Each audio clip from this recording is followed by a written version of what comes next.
For those of you, welcome to tonight's cook along. We're ambitious tonight because you guys chose the broth and the sticky toffee pudding, which Marie even said was a good choice. Marie has had David's sticky toffee pudding and she said it's like one of the best dessert dishes she's ever had in Ireland.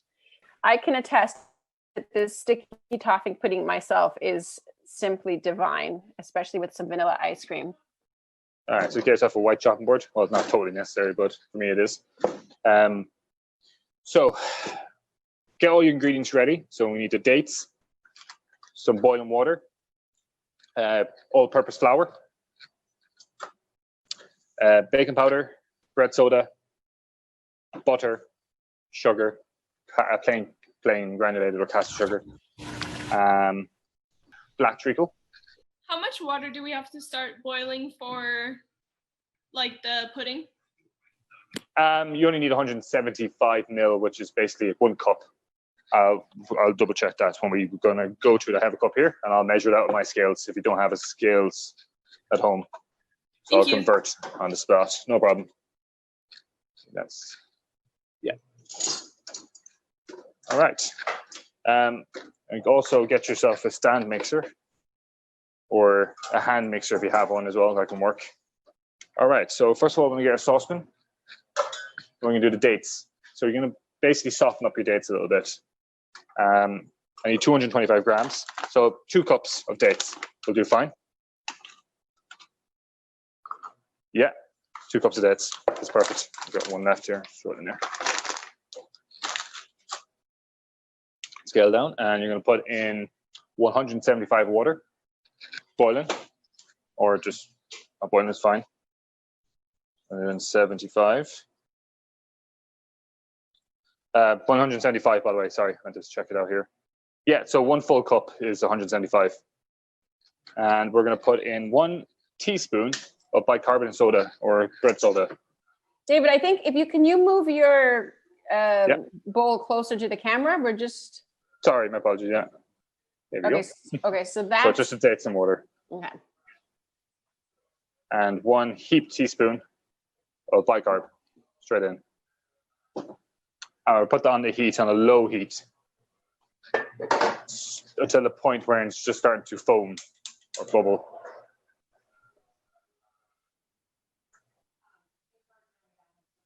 So the trick in this sticky toffee pudding is the dates, isn't it? It just gives it some wonderful flavor.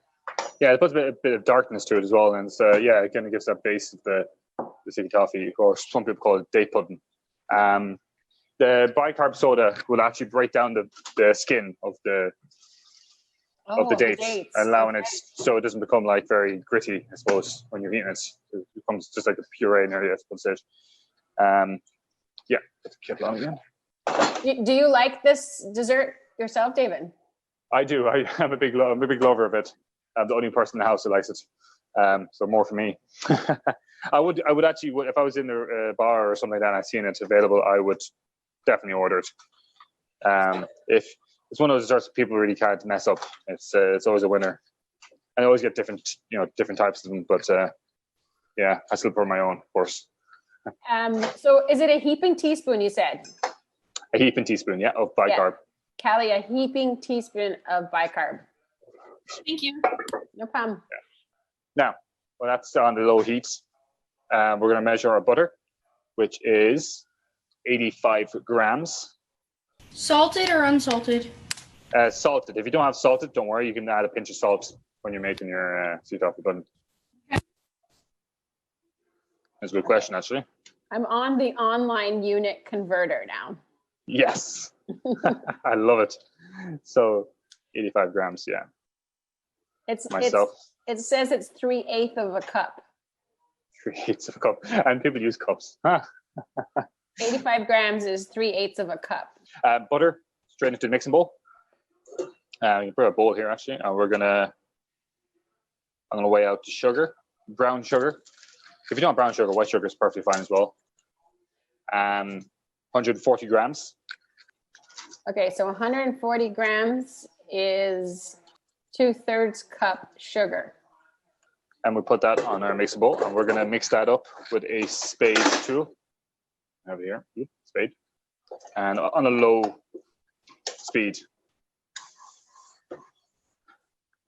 Meanwhile, we're going to mix or weigh out our flour and baking powder. So flour, it is 175 grams. Okay, they're saying that 170 grams is 1 cup and 3/8. And we're going to add 2 heaped teaspoons of baking powder. There you go. You can check on your dates, guys. I'll show you mine right now. If you can see, it's kind of foamy. The bicarb working. Put it off the heat and leave it aside. Just leave it to cool down as it is. It should become like a real kind of dark kind of black water, and it's perfectly fine. Okay, so I'm sorry, I'm missing now. I was looking. So you're on one side of the screen. We're mixing brown sugar and butter. Yeah. And on the other side, you've measured flour. Yeah, we have one heaped cup of flour with 2 heaped teaspoons of baking powder, and we're adding a half a teaspoon of salt. Half a teaspoon. And did you have salted butter in your butter? Yeah, I did. So if you have unsalted butter, you want a whole teaspoon, and that should take care of that. Grab yourself 2 eggs ready. Have that on standby. We want to weigh out 100 ml of milk. Or not weigh out, just measure it in a measuring jug. Do you have them in the States, right? Okay, yeah, they should have a measuring jug, but if you don't, you can use a cup as well, I suppose. No. 100 ml. Have that ready. It's about half a cup. Yeah. Half a cup of milk. Half a cup of milk, that's perfect. Give your ingredients a little whisk, just to kind of aerate it, and it's an easy way of sieving. Leave that side there. Have your treacle. Now, I normally come in at tins. Unfortunately, mine is quite bigger than that, the black treacle. Treacle's like molasses, right? Molasses, exactly. Sorry, that's dead on. You can add it to the center of your flour, dead in the middle. So 2 tablespoons. Not the easiest thing to do. You can use a heated spoon, it's quite handy. I'm just going to put it straight in. So we call molasses treacle here. Oh, do you? Oh, okay. No, right? You call it treacle, but we call it molasses. Molasses for me would be, there's other things that could be molasses, but yeah, it is basically the same. I think we have a totally different. So 2 tablespoons of molasses, guys. Yes, yeah. Into the center of your flour mixture. That's the way it doesn't stick to the bowl, and you have your mixture, and it's, once you have it like that, it won't stick to anything. So you can add it quickly to your rest of your batter very easily. Put that away. Quick tidy up. This is where I'm surprised you're doing it to the flour, not to the wet mix, David. A lot of times, like when I'm making breads, actually, when I'm using molasses, I would actually rub it into the flour. Like if I was making a treacle and walnut bread, I would actually rub it into the flour and coat the flour with the molasses. Interesting. If you're doing a boiled cake, like a gingerbread or something, and you're using molasses, you would have like a milk, butter, golden syrup, and molasses in a pot, and it'd be heated up on the pan. But we're not doing that here. It could, but there's no need to. So the dates are still boiling gently. No, they're off. They're off. Okay. They're off. They're on the side. Okay. So dates should come off the heat. Yeah. If they've come to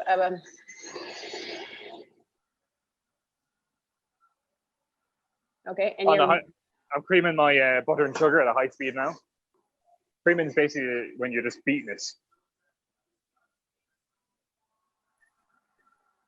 Have your dish ready. So my dish, the usual home. Sorry, bad camera angle here. There you go. Okay, so that's like it's like a 9 by 13. Yeah, exactly. 9-inch by 13-inch pan.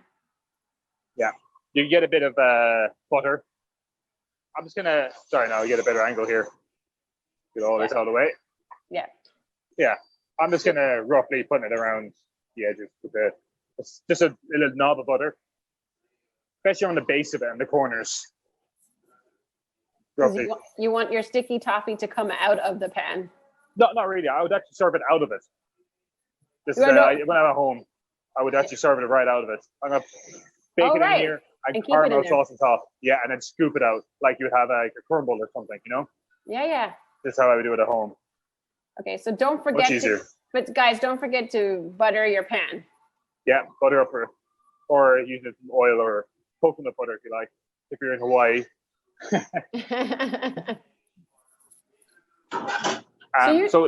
For the butter, guys, you can stop for a second, take it up, I'll get myself closer here again, so I know. Oops. There we go. Get your, spatula and just or a spoon, whatever, and just rub against the sides, bring it to the center, and just put it back. Just to get every bit mixed correctly. There's always the edge and the bottom that never gets mixed. Put it back down again, and we're going to start to add the rest of the ingredients down in a second. So first thing goes in will be 2 eggs. Put that together. So bring it down to a low speed. I'm cracking 1 egg. There we go now.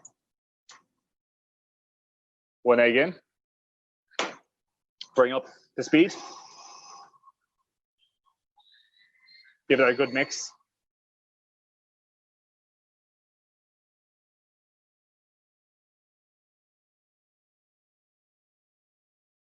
I'm using my hands basically to warm it up a little bit. It's very cold in here. You want your mixture about room temperature as well. Not this room temperature, but normal room temperature. All right. I'm gonna give it another scrape down the sides. There we go. And we're gonna add our second egg now in a moment. Do 1 at a time. Very important. When you ever see those recipes say 1 at a time, they mean it. It's not an excuse to just throw everything in one go. Those things that upset me.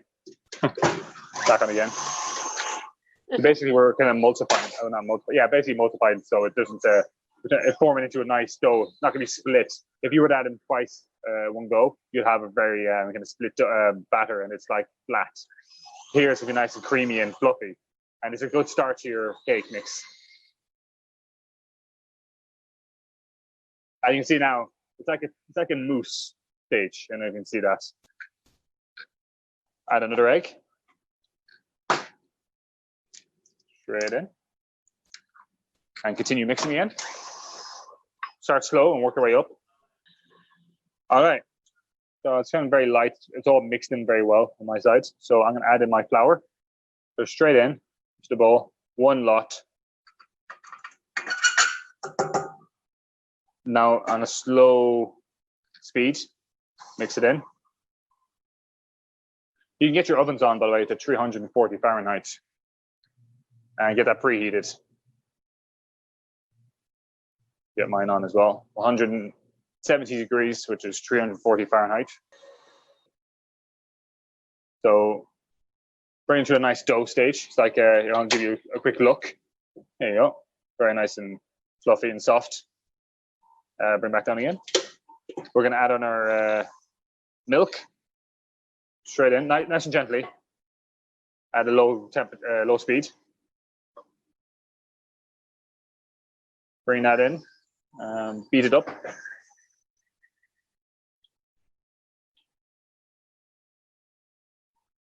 Add in our dates. We get them all in there. So you just add them like that, you don't puree them or anything? No, you can't puree them. If I was making a lot, Lisa, I would actually puree them, but you don't actually need to. Technically, you're not meant to. All right. Yeah, they kind of break up themselves with the bicarb and all that. They kind of dissolve a little bit.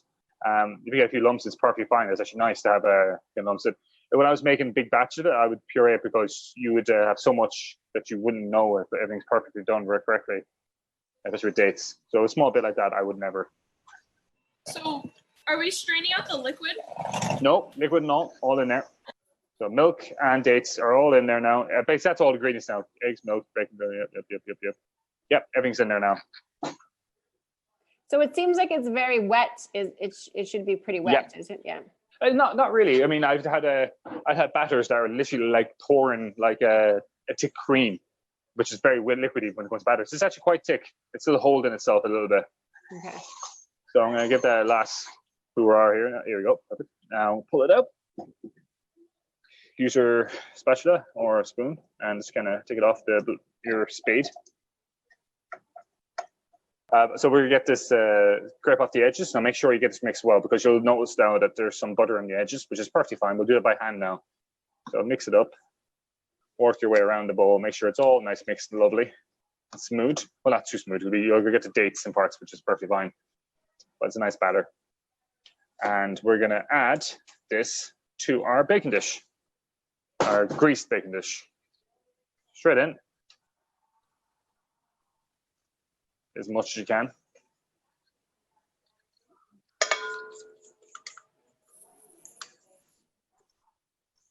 I'm already getting excited about this, I won't lie. I haven't had it in a while. Have you added the heavy cream and sugar? Nope, that's going to make a caramel sauce. We're going to do that straight after this. So I'm just going to bring it to the edge a little bit, make it nice and flat. Don't work too much onto it. And let's clean up the edges here. There we go. We're going to throw that straight into the oven, 340 Fahrenheit, and that should take about 20 minutes. We'll have a look at it then. So onto my dish, and in it goes.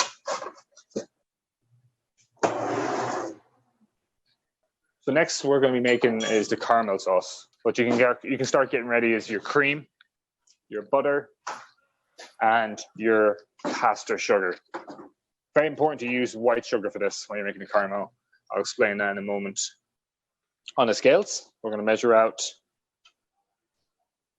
It's a bit big actually, now I see it. I'm going to downgrade mine a little bit. So these are on industrial size. So don't worry about my sizes. If you can get smaller, probably better. So here I'm going to put in 330 sugar. 330. Okay, so it's a cup and 2/3 cup of sugar. And then we're going to add in 80 milliliters of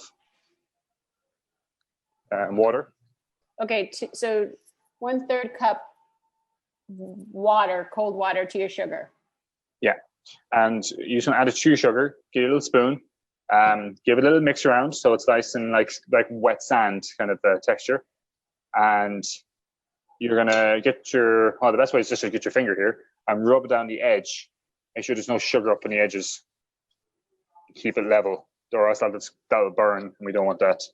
So everything's ready. So there's a very special thing about this. We can mix the sugar and water when it's cool, but once you start to boil, you cannot touch it, or else the sugar crystals will start to crystallize even. So once we start, we do not touch it. We just watch it. So I'm going to put down the heat at a low heat. Well, a medium heat, we're going to call it. We don't have flames up on the sides, so it should just burn the edges before you actually make the caramel. And I'll bring the camera over here, and we're going to watch that now in a second. So just put it on a medium to low heat. And meanwhile, we'll measure out our butter, which will be 130 grams. Okay, so it's saying that it's 5/8 of a cup. So Okay. Yeah, just over half a cup would be fine. Just over half a cup of butter. So half a cup of butter and 200 ml of cream, which is basically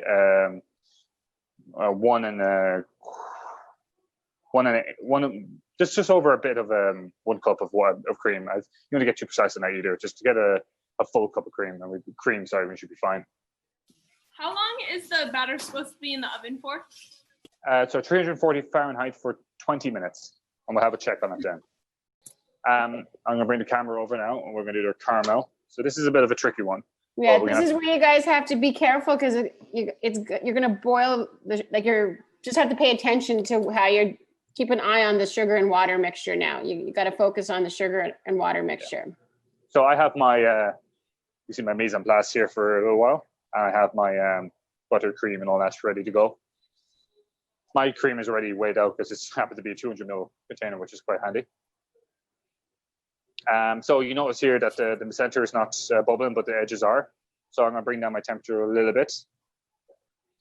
Do not shake your pan. Do not stir your pan. Do nothing to the pan whatsoever. The only thing we can do is actually brush down the sides with a bit of water, but I'm not going to do that for this. You don't need it.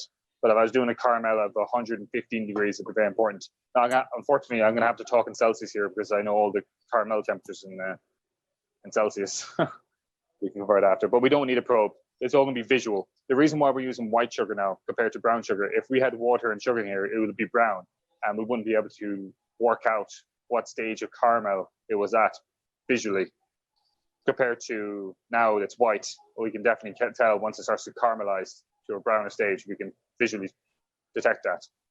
And I'll show you when. We're looking for a dark amber.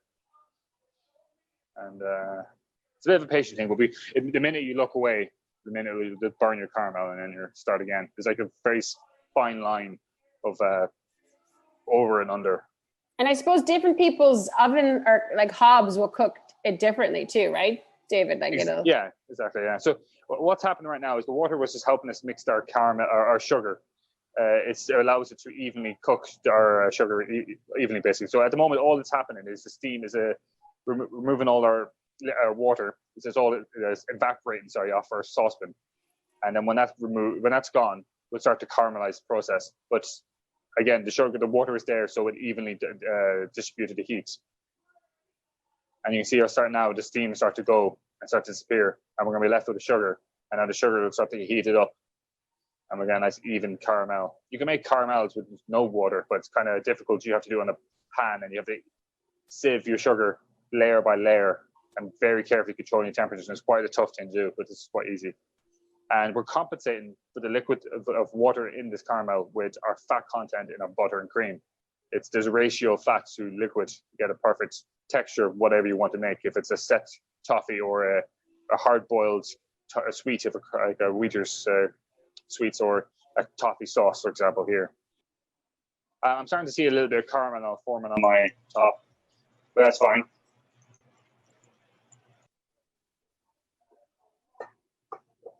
I'm gonna move my saucepan slightly to the edge. There we go. I'll keep so this is really a patient game here, just watching it. Yeah, the temperature control. If it starts to burn too much in the edges, bring down the heat and reduce, and just let it center heat come from the bottom rather than the edges. If you see one part's getting overly caramel on one side, just move your saucepan around and try it for a different angle. Sometimes your gas might be stronger in different edges, or your electric stove. Like I'll fix it. You can start seeing a bit of brown there now. Exactly, yeah. So I'm gonna, and then all you can do really is bring it down and bring it back up again. Not too much on the edges. That'll stir it slightly, but that's all we can do. We don't want to overstir it. It's like a very crystallized sauce, like really sugary sauce, if you know what I mean. It's already reduced by about an inch off mine anyway. So I'm nearly there. I can start seeing the form. It'll take off very fast now. So we're looking for a dark amber. To describe that would be, I don't know if you can see that visually. That's about halfway there. Yeah. It's like a brownish kind of color now. Yeah, I'll bring it under the lights before I add my ingredients. So I'm going to. This is careful that you're not taking your eyes off the sugar. Yeah, just in the temperatures that you need be. I'll give you a quick look at it from under the light. I don't know. It's that's a light amber at the moment. I want a little bit darker than that. And what you're doing is you're caramelizing the sugar, aren't you? Exactly, just bringing it up here and making a different stage caramel. You can actually do it. Every stage has a different hardness level. And so if you really weren't sure, you can always take a spoon and dip it into cold water, and I'll give you an exact where you're about to go. Especially you're making hard candy and whatnot. All right, take off the heat now. Okay, there. That's about where I want. It's dark-ish. It's you get a scent off it, a bit of caramel scent. But yeah. It seems quite loose. Yeah, it's like a honey. I think about a honey kind of it's it'll be very loose, of course. It won't change when it's hot. But it's about a dark honey. That'd be the best way to describe it. So add your butter straight in. Mind your hands. Back on the heat again. I'm going to get a spoon or a spatula. There we go. Mix that in. Watch out for spitting. It'll spit at you a little bit. Yeah, If be you have a small careful. saucepan. It's very hot. Stay away as possible because it is, yeah, exactly. It'll burn your skin if you get some onto yourself. And add your cream and stand back again. So you're adding the cream and butter to the hot caramel mixture. Yeah, and then watch out for the steam. It'll come out very hot, and that can also burn you. Stand back, let that fizzle off, and then continue to stir. Gently stir, no splashing. If you start splashing, you might get a splash on yourself, and it can be quite dangerous. So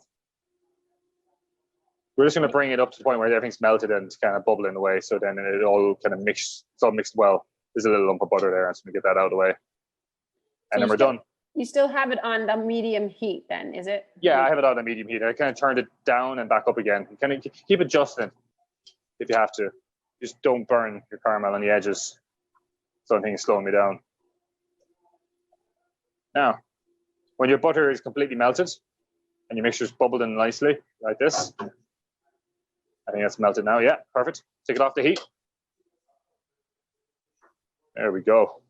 I'm going to add a pinch of salt to mine. I like a bit, just a touch of salt. I use salted butter as well, by the way, guys. If you use unsalted butter, you can add a bigger pinch of salt, maybe double pinch. But so it's like a salted caramel flavor. So there's a pinch of salt. There you go. Oh my God, you're making my mouth water, David. Oh, it smells like, yes, that's the winner. Put that to the side and let it cool down a little bit. I'm quick checking my cake now. Yep, so those of you who are baking the cake, it should be done. You should have your cake tester clean. Yeah. And if you needed to pop it in a little bit longer, that's fine too, just to keep an eye on it. Mine is done. Hang on this time. All right. Oh yeah. So I'll get the rack here. Second. Here's my oven given out to me. Now, sorry, now I'll get you in the front row. There we go. Cake. So simple as this, I'm literally going to pour my caramel sauce right on top. And is your caramel sauce cooled down now, David? It's, I mean, I'll show you now. I'm gonna pour a bit onto it. You can see here, it's kind of thick. Okay. And it'll thicken up a bit more. So we're gonna let it cool down together. I want it to soak into my sticky toffee pudding. So get your caramel sauce. Oh, that's glorious. Just pour it on top. That's just so wrong and so right at the same time. There we go. Get all the edges. And it's okay for Callie to do it with hers too, right? Yeah, it's just, exactly. Yeah. It'll be fine. Yeah. Look at that. I have a bit left here. I'm gonna go put it all on. Oh my I'm God. dangerous today. Oh my Let God. it soak. I'm a nice guy to myself, I'm gonna say. Will that I'll absorb burn it into tomorrow? Will that absorb into the cake? Yeah, a little bit, yeah. Yeah, it mostly will. And it'll come really spongy and soft and yeah. So that's glorious. I love this now. If I was sitting on a table and someone came over to me with this after I had my dinner, I'll be the happiest man alive. You just go dig in, get some lovely, you said at the very start, Lisa, vanilla ice cream or custard. Can't go wrong. Nice HB ice cream or whatever you have there. So I'm gonna leave that aside now. You can let that cool down, by the way. Don't go digging into it now because you just be you're just gonna have a runny sauce. It'd be way too more runny. So you want to let that set to about till it's left kind of semi-warm, and then you can go with it. Now, if you're doing this for later on, let it cool down completely. Put it back in the oven for about 5 minutes at the 160 degrees, which is about 300 Fahrenheit, and you can come back to it again, and then you can just dig into it then. So the trick is to put the caramel sauce on when it's still warm. Yeah, I like to get it. I can see it's starting to bubble, but it's soaking in a little bit. I don't know if it's a trick, but you can add it when it's cold as well. But be no harm. But when you heat it up, it'll soak in. I'm sure, same way. I would usually bake it. I'd let it cool down for a few minutes and then put my caramel sauce on and then just serve it. Go for it. If it's cool, everything's cool enough. But we're gonna let that settle for a little bit now. So there's my pudding. There's a little puddle of caramel. I'm a little excited, I won't lie. I'm just gonna spread it around the edges here. Yeah. There we go. And we get a bit of ice cream. Just to make you more jealous, Lisa. I got some ice cream. So you can just dig in, yeah. Go for it. There we go. I can see that. That's other side, yeah. Yeah. So it's very dark. Very dark. Yeah, it's perfect. Usually I don't use treacle, Lisa. I did try a new one here, and I used it before, and it's kind of darker pudding than I usually do. But it's just because of 2 tablespoons of treacle or molasses. Other side, yeah. There we go.